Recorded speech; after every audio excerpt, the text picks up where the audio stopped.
Magic Mushrooms? From Eve's Garden to My Granny's Microdosing by Agüita. Narrated by Vanessa Weller.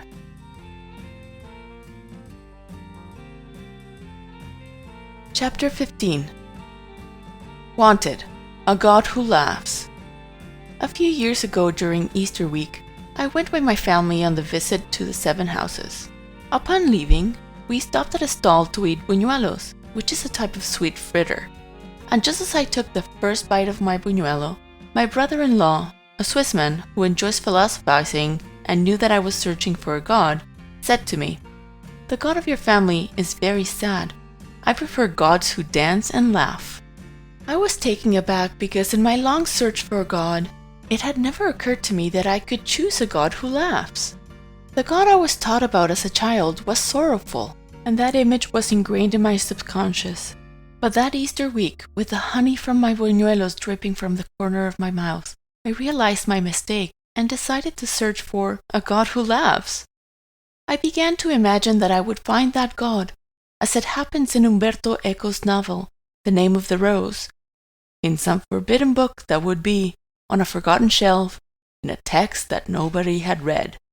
A series of murders begin to occur in a monastery in the Alps, and the monk tasked with investigating the mysterious death discovers after many twists and turns that the cause of the murders is a manuscript found in the monastery library, a forbidden book that tempts, corrupts, and kills anybody who dares to read it.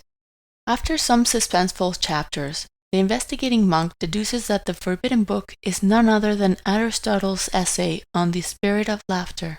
It would be absurd for an essay on laughter to be the cause of the murders, but when the killer is captured, who considers himself the guardian of the gates of heaven, he explains the murders by saying that no one should read this text because it exalts laughter, and laughter could make the villagers lose their fear of the devil.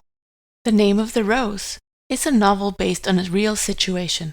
Over time, all of Aristotle's treatises on comedy, humor, and laughter have disappeared. And surprisingly, what has remained alive and kicking among us are his tragedies.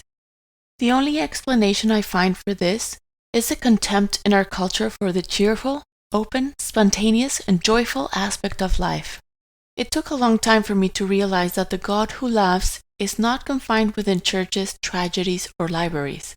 The God who laughs is in real life itself, in the immensity of the mountains and the sparkle of the stars, in the scent of the flowers and the leaves of the trees. It is in the sweetness of a song and in hearty laughter. It is unbelievable that a journey with magic mushrooms led me to reclaim my laughter and find, in just a few hours, what I couldn't find in years: a God who laughs.